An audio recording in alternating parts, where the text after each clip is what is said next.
Welcome to the video on software project effort and cost estimation. I am KC Prabhushankar, Assistant Professor, Department of Computing Technologies, SRM Institute of Science and Technology.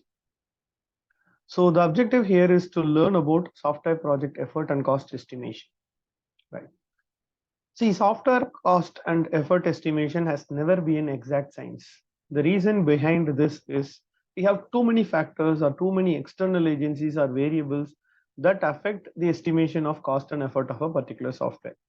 The variables may be human, technical, environmental, political, it may be anything, because whatever estimate we are going to give to the customer must be as close as to reality. It cannot be exact, but it can be as close as to reality. So in order to achieve a reliable cost and effort estimate, we have some 4 options listed out here. The first option is an unrealistic option where we can delay estimation until late in the project, which is never a better method, which is never a suggested method, because no client will accept to provide a project to a developer without any kind of estimation of cost and effort. They need to know what is the cost behind the project and how many months, person months it may take to complete. So we have to defer the first method. Second method, we can base estimates on similar projects that have already been completed. So this is a feasible solution which we can take into consideration. But again, each and every project will be unique in one way or the other. But whatever estimate we are going to give using the second method is going to be a very rough estimate. So the third example, third method, what we can do is we can use simple decomposition technique. Right. So what we can use here is we can use simple decomposition technique, right? And this technique is something which uses a divide and conquer approach. Simple thing is we take a project, we divide it into functions, we use either lines of code or function points to estimate the cost and effort. Okay, this is a feasible solution which is being followed, and the final most effective method is used to use empirical model for software cost and effort estimation. Empirical models are simple mathematical models based on certain factors, certain values, which help us to estimate the cost and effort of a particular software. For example, we have COCOMO 1, COCOMO 2. These are estimation models, which empirical model will help us to estimate using them. Right. So what is suggested here? Can we use one method to estimate the cost and effort of a project and give it to the client? Okay, the answer here is no.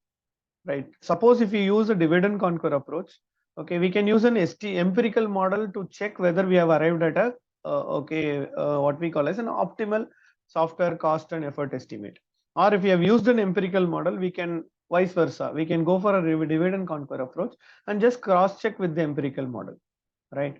So these are the this is the introduction to software project effort and cost estimation, right?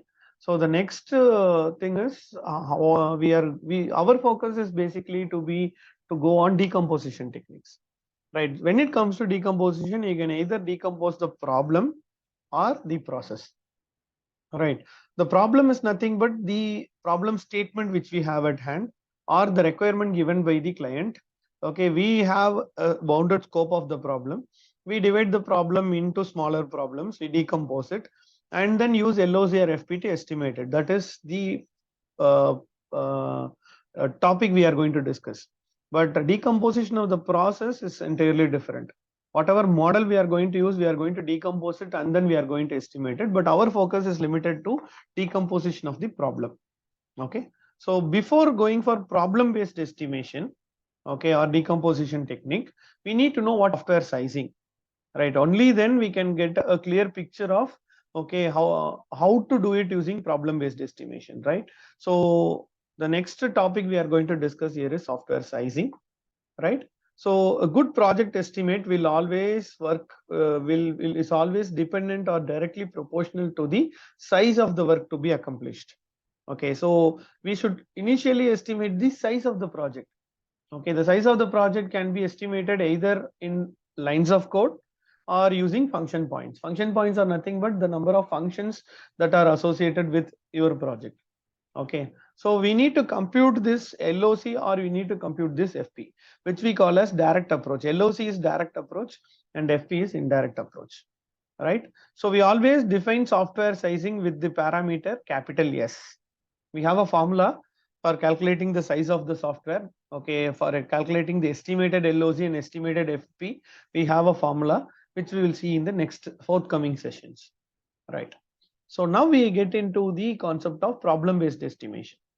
Okay, as I already told you, we can either use LOC to estimate or function points to estimate. LOC are nothing but lines of code. Okay, right. So what is LOC? So how LOP and LOC and FP data are used for software project estimation?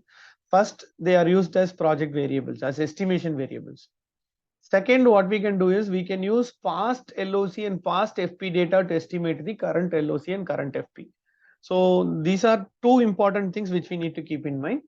And the steps in problem-based estimation, there are 3 steps. One, okay, you define a bounded scope of the project. Do not have an unbounded scope of the project. We need to have a boundary for the project. Okay, so we need to know where, we need to tell where the project starts and where the project ends. What are the limitations of the project? Okay, that should be defined first. Then we should attempt to decompose the problem into functions, okay, or problem or sub problems, either way, right? And finally, we can use LOC or FP to estimate, okay, cost as well as effort, right? So next we are going to discuss. So this is a diagram where the statement of scope is functionally decomposed, and then LOC or FP is basically used to estimate effort and cost. Fine. So again, as I told you, S is nothing but the software size in terms of LOC or FP. Whether it is LOC or FP, okay, the formula will come into effect. S is equal to S optimistic plus 4 into S most likely, which is denoted by M, plus S into pessimistic, okay, divided by 6. Keep this formula in mind. Okay, so this formula applies for both LOC as well as FP. So LOC, lines of code for a particular sub problem, will be divided into S optimistic, okay, S most likely, and S pessimistic divided by 6. If you have to use this formula to estimate the LOC first, okay, or we can use this formula to estimate the FP also. So FP also will be divided into optimistic, most likely, and pessimistic. So keep this formula in mind. This equation 1 will be used throughout this slide, okay, throughout this discussion, right? So the first method we are going to discuss is LOC based estimation. Okay, so the client gives us some requirement which is given in the first paragraph. So they need a software package to be developed for a CAD application for mechanical components. So that is the basic problem here. Okay, based on the further input from the clients, we define a preliminary statement of scope. Okay, software scope, which is given in a different color here. This is the bounded scope which we discussed earlier, but the bounded scope is something which we need not do as part of the decomposition technique. Okay, so but the first step here is to give a software scope, bounded software scope. Okay, the bounded software scope is given below. Okay, and after that we divide the entire project into sub problems, or we decompose the entire problem into sub problems. So we have decomposed into 1, 2, 3, 4, 5, 6, 7 functions. Okay, so the entire project is divided into 7 functions, and estimated LOC has to be calculated for every function. It will not be given directly. All right. So how to calculate estimated LOC? So for every function, the estimated LOC has to be calculated, and the sum of all these estimated LOCs is called as estimated line of code, which is given as 33,200. So let us take one example of how to calculate the estimated LOC. Okay, so the example here is 3-dimensional geometrical analysis, 3D GA. 6,800 is the estimated LOC given here. Okay, let us see how we have arrived at that. See, for 3D geometric analysis function, optimistic lines of code is 4,600, most likely is 6,900, and pessimistic is 8,200. So we have to apply equation 1 here. We have optimistic, most likely, and pessimistic values. Applying equation 1, okay, we get the value 6,800 LOC for 3D geometric analysis function, which is given here, 6,800. Similarly, for every function, we will have 3 values: estimated, most likely, and pessimistic lines of code. We have to use equation 1 to calculate S and obtain each and every single value. And the sum of all these values is given as estimated lines of code. So once we have what we computed estimated lines of code, okay, based on historical review, they have given average productivity per month. Okay, so from here we can calculate the cost per LOC, and the total estimated project cost is given as 4,31,000, which is nothing but 33,000 lines of code, 200 lines of code into $13. Similarly, we can also estimate the effort in person months. Right. So how to estimate this cost and person months? Let us take some problems to basically, okay, understand LOC based estimation. Okay, problem one is very simple. They have given optimistic, pessimistic, most likely values. You need to calculate the expected value for the estimation variable. We know the formula, equation one. Okay, S is equal to S opt for 4 into SM plus S pessimistic divided by 6. So now, if the problem is just to calculate the expected value for the estimation variable, the value of S, you can use this formula to do it for one function, or for the entire project, you can do it. Now we get into a little bit deeper problem where, okay, the estimated LOC count is given. We need not compute the estimated LOC count. Average productivity is given and burdened labor rate is given. Burden labor rate is nothing but the total, okay, money spent towards, okay, development of a project on a monthly basis. Okay, so probably the money spent towards labor per month on a monthly basis, that is burden labor rate, that is also given. You need to compute cost per LOC, total estimated project cost, and estimated effort in person months. We need to calculate all these three. Okay, so the formula for cost per LOC is labor rate per month divided by LOC per month, which is 8,000 divided by 693, which are given in the problem. So now once we get LOC, cost per LOC, we can calculate the total project cost and the total project effort also. So total project cost is estimated LOC into cost per LOC. Estimated LOC is 56,100. Cost per LOC is $11.5, which we have computed in the previous in the above line.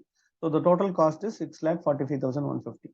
And estimated effort is equal to total cost divided by labor rate per month. So which is 645,150 divided by 8,000. So we need 81 person months, okay, to complete this particular problem, and $6,45,150 is the total cost involved, which the client has to give to us. So this is one method, decomposition technique. Okay, LOC based estimation. The next method is FP based estimation. Okay, so again, what we need to do here is we need okay, to compute function points here. Okay, function points are nothing but, okay, we are going to focus on information domain values rather than the functions of the software. So there are 5 information domain values, namely external input, external output, external inquiry, internal logical files, and external interface files.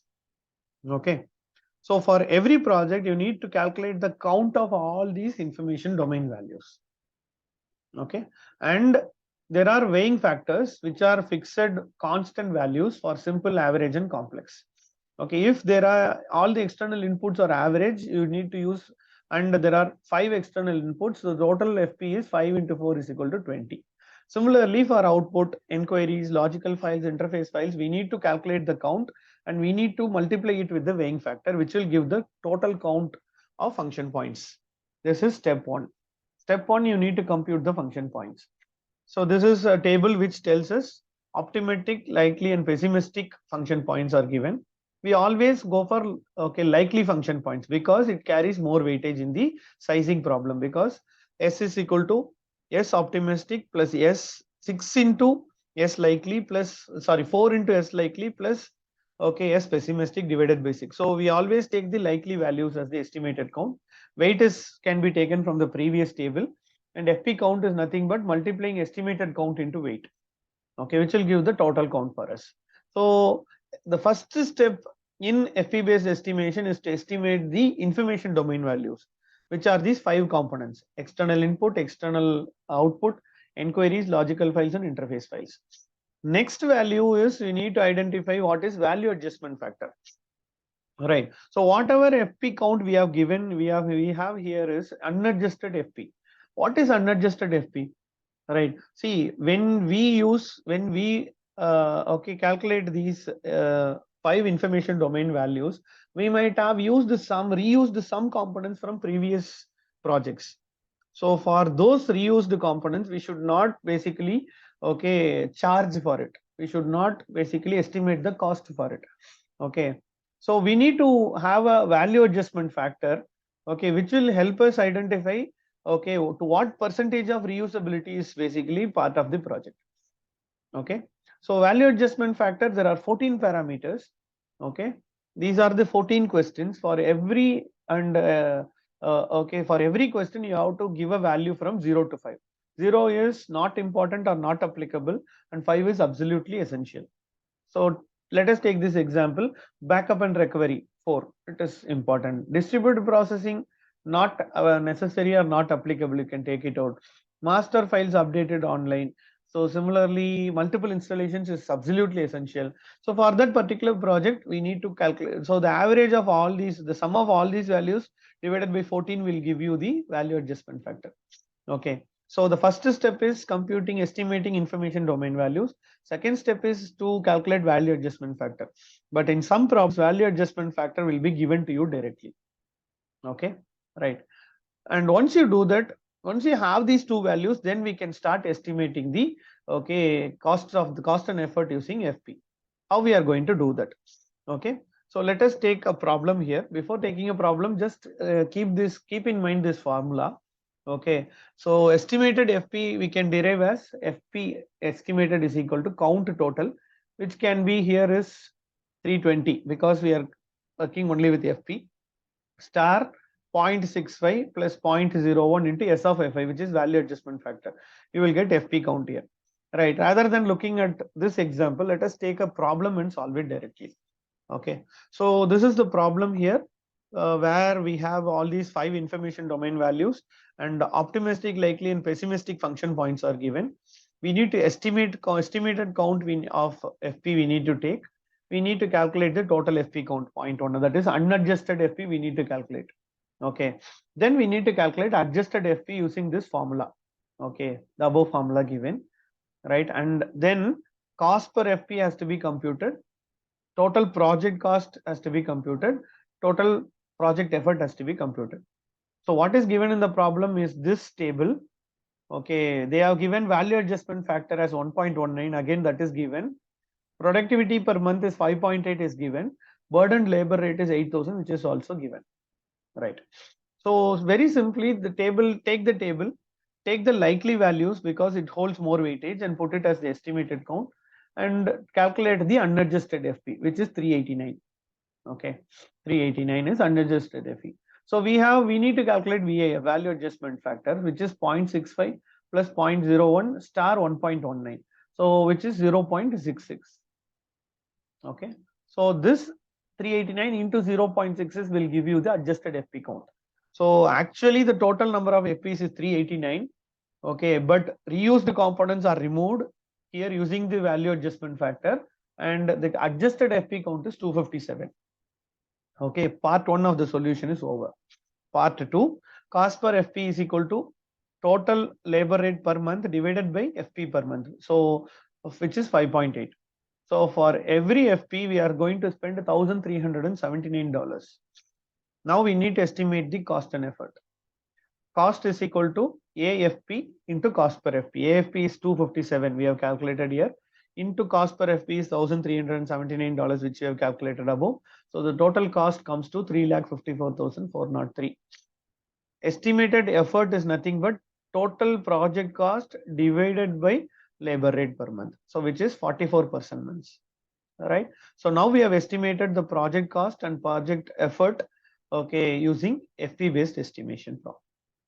Okay, so whether we use LOC based or FP based estimation, as we already discussed, it is always better to use an empirical model to cross check or to just have a second opinion of whether we have arrived at the proper cost estimate and proper effort estimate.